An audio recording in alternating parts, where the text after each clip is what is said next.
ภะคะวะโต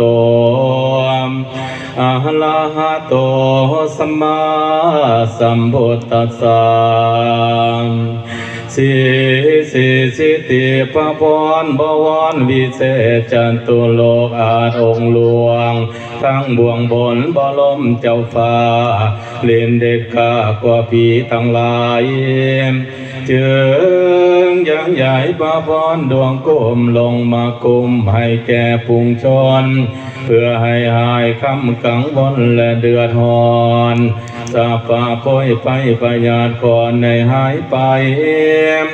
ทางภายในและภายนอกการเกิดไว้กว่าแสนปวารแวนวิเศษจบเพศก่อมาคมบ่ล้มมาบ่ผิดจึงประสิทธิ์ประสาทประพรนั้นนี้สายหัวแห่งกาสามเจ้าฟ้าสวงสวรรค์ในการนี้เป็นคุณเนียควันมาไต่เต่าเข้ามาอยู่เทียมต้นตัวสองขวัญหูและขวัญแก้มขวัญปากแย้มจราจาขวัญตาและขวัญคิ้วขวัญนิ้วและขวัญแก้มขวัญแผ่นแผ่นบาลัยละไมพร้อมขวัญหูขวัญดังดมดูกินนักนิ่มพร้อมขวัญหัวใจขวัญภายในและภายนอกขวัญขอบและขวัญกลางขวัญเดียวบางกลมเกี่ยวขวัญทองอิวหาวโน้มขวัญผมดำดูอาจคอยแจกเสินเอาเจ้ายอดฟ้ามาซอยเฮียขวัญว่ามาเยอะขวัญเนื้อขวัญเจ้าไปอยู่ในดงดอนป่าไม้และผู้ป่าขอให้มาสามือนีวันนี้ขวัญเจ้าเดินไปไกลสุดเขตก็ให้มาสามือนีวันนี้ขวัญเจ้าไปตกประเทศเมืองผีก็ให้มาสามือนี้วันนี้ขวัญเจ้าหนีไปเกิดตอมแม่ไม้ขวัญหูไตทั้งบนอนละหนหูเที่ยวขวัญหูเกี่ยวใช้เองก็ให้มาสามือนี้วันนี้ว่ามาเยอะขวัญเนื้อมาอยู่ดักในเนื้อมาอยู่เหือในจิกมาอยู่อิงเหลื่อมไหลมาไต่เต้าสะตานตวงมาอยู่ปองสืบสร้างตุ้มไปบ้านแล้ววงศาตั้งตาจีตาสาและคอยขาทั้งสั่งมาและงัวควายทางตายายปู่ย่าป้าอ่าวและพ่อแม่เฒ่าแก่และขุนกวมกับทั้งหลานเล่นลอดผ่านกอดซ้ำกันมาปากควันดาแต่งแล้วถ้วยแก้วและควันทองสองสีดาทุกอย่างเครื่องไข่ใส่ในพานมาละหอมห่วงเฮาคอยจากเสินเอาเจ้าเข้ามาเสวยให้สบายบานยิ่งพร้อมทุกสิ่งสัพพทานสถานท้องเคียงโกพร้อมกันโยเยินยาวสมสีป้าวิลาศคาถาและประแวนพระองค์ภายสีแสงใสซองพญาต่างตุกไก่โลกาไหลขาดจากคอขาดหายไปสัพพะโปยไปพ้นโศกยกวางให้คอยอยู่ดีสวัสดิ์ทวันเทิมน้ำสมุทรปัดฟองปัดเนืองน้องสมเสริญนักน้อยยืนมือถวายเสียงดังหลายมวลมิงคือเสียงสิงมหิงสาพญาอินพญาพุ่มเปิ่นจึงกอดกาตาวายะทาวาเลวะโหภูโลสัพพะกะลังนาคียันติโออามุมาอายุวันโนสุขังภาลัง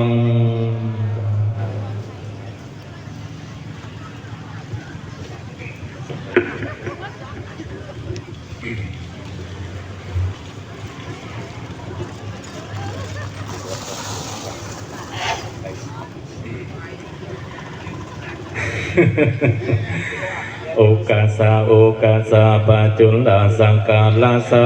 นาคาขุดนาสัพพะปอมตุแกงยินแก้วแตงงาติกร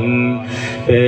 นคำสอนของพระพุทธองค์ถ้าลงมาไว้ตั้งแต่ก่อนสั่งสอนโลกโลกียังยอมบ่ตันสูดยังยอมบ่ตันเสียงบ่ตันเกียงในคลอง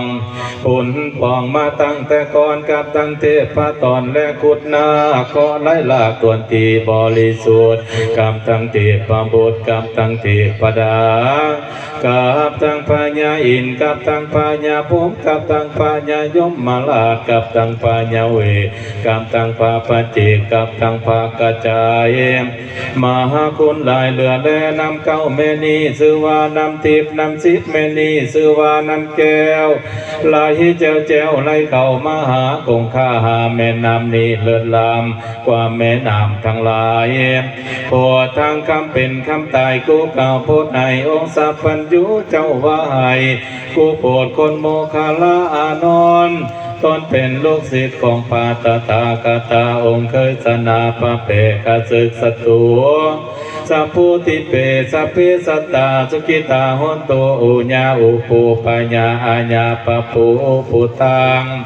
อิสังคมขังปัจจสัตตาอนุมาธรรมาอิสลาอิสลามุลลามุลลังอุตตะกังอย่างนามณีนามณีว่านามพุทธาพิเศษนามอันนี้ชื่อว่านามเอกจิตจักการมากยิ่งนักนามีมาลาสัตตาและดวงดอกนอกกว่านั้นแม่นเสื้อผ้าและเงินคำขอให้มาฟังธรรมจำสินกินทานได้แจ้งจอดขอให้คอดพ่อแม่แก่กว่านั้นแม่นุปัสสะอาจารย์คณะสังฆาเสนาทั้งสี่เสนาทั้งแปดในจิตกุมเต่าปัญญาเขายังยอมปรารถนาหาคุณแม่น้ำก็ให้มาซอยกำซอยสูในกันตาสันดานถ้าลงวิมานอยู่ในปราสาทก็ให้ได้กัดแก้วลืมเสียกราบตั้งควันบัวเมียและลูกเต่ากับควันนมเงาสวดตำราปัญญายามก็แม่น้ำมันนี่แล้วน้ำอันนี้หัวส่งเลิศแล้วน้ำมันนี้ชื่อว่าน้ำเกศแก้วจุลามณีน้ำมันนี้ชื่อว่าน้ำนางโทลานีมีฤทธิ์เกียรติเก่าน้ำมันนี้ชื่อว่าน้ำพระพุทธเจ้าไหลเข้ามาหา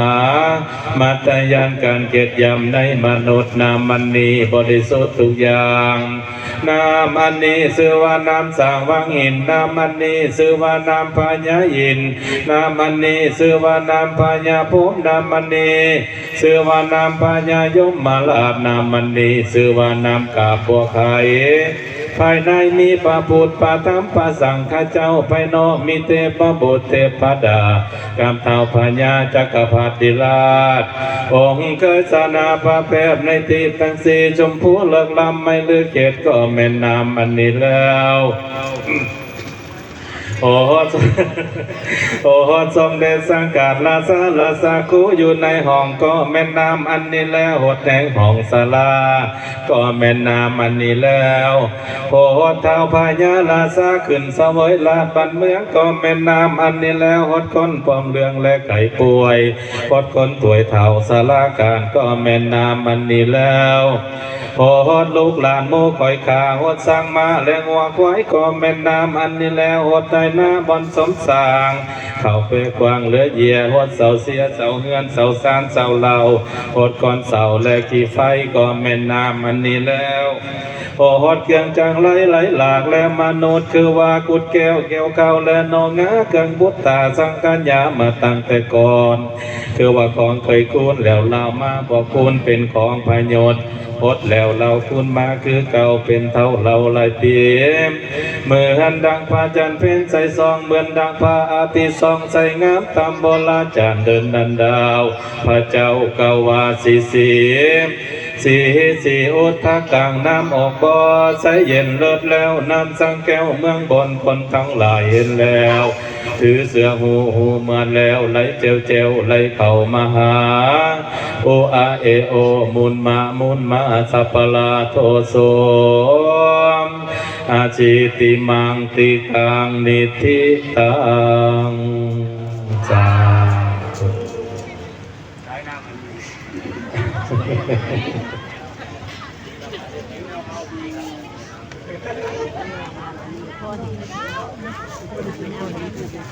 นำนี้ก็ให้มาอ้วนเลย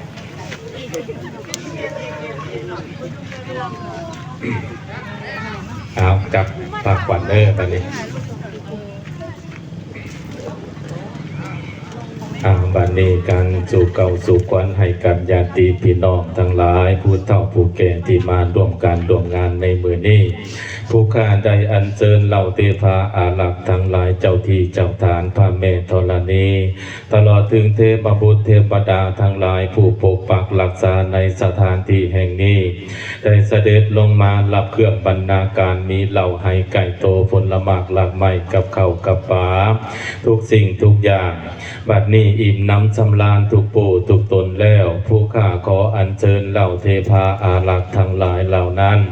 ขอจงได้เสด็จคืนสู่หอหงของเจ้าของสืบไปตั้งแหกแต่นี่เมื่อหน้าให้มันให้ยืนให้กว้างให้ขวางให้สร้างลูกปุ๊กขึ้นแคล้วขาดปลอดภัยนึกคิดสิ่งใดก็ให้ได้สมความมุ่งมา่ปรารถนาสิ่งใดก็ให้เจ้าได้สิ่งนั้นสมดังมโนหวังเสื้อผ้าโพยไพสั่งอย่าได้มีมาต้องขอให้เงินทองล้นเกินคนในโลกความทุกข์โศกหลีกเว้นหายอย่าได้มีบุญกุศลส่วนนี้ขอให้เป็นชัดแก้ววอทองรองนั่งให้สำเร็จความหวังดังมโนดึกไว้ในใจตั้งปรารถนาด้วยเดชกล้ากุศลแห่งไตรลักษณ์จงขจัดโพยภัยให้ห่างไกลไล่เว้นเป็นภัยหายภูมิมารอย่าบังเบียดอย่าได้คมเขียดแค้นในตัวเจ้าให้ห่างหนียามเจ้าตื่นหงเศร้าให้สดชื่นใสแสง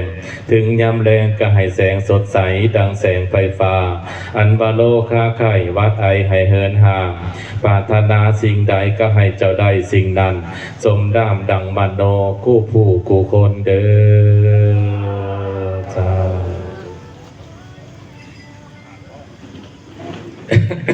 สุดละผู้ขอต่อแขนเอากันบัดนี้มาไปแม่ทั้งหลายเขามาผูกลูกเต่าเหล่าล้านมาผู้รักผู้ใหญ่ท่านเจษฎาเอาจักทหารนาทีเอาแล้วกลับไปซ้อมลำเลยเนาะมันเด้อ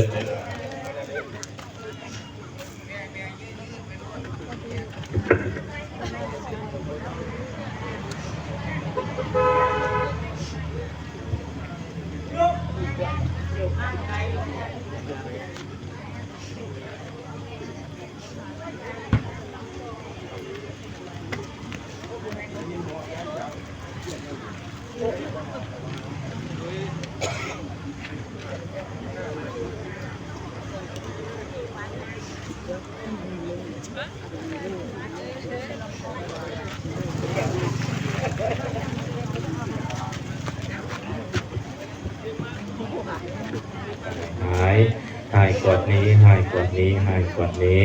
อันดีกวดเข่าอันดีกวดเข่าคนเจ้ามาโฮมเด้ออาการคดีคดีเป็นผู้รักทรัพย์ใหญ่ที่หายเหตุสร้างบ้านเป็นเมืองพาลูกพาลานให้เหตุงานจารีตประเทศนี้เอาได้สำเร็จรุ่ร่วงไปทุกปีเด้ออาจารย์เด้อให้มีความสุขความเจริญเก่ากลุ่มหุ่งเฮืองให้ได้เพิ่นได้อาศัยไปเพิ่นไปเมื่อหนักให้เป็นครูบาอาจารย์ของลูกของหลานสืบไปอายุมันนี้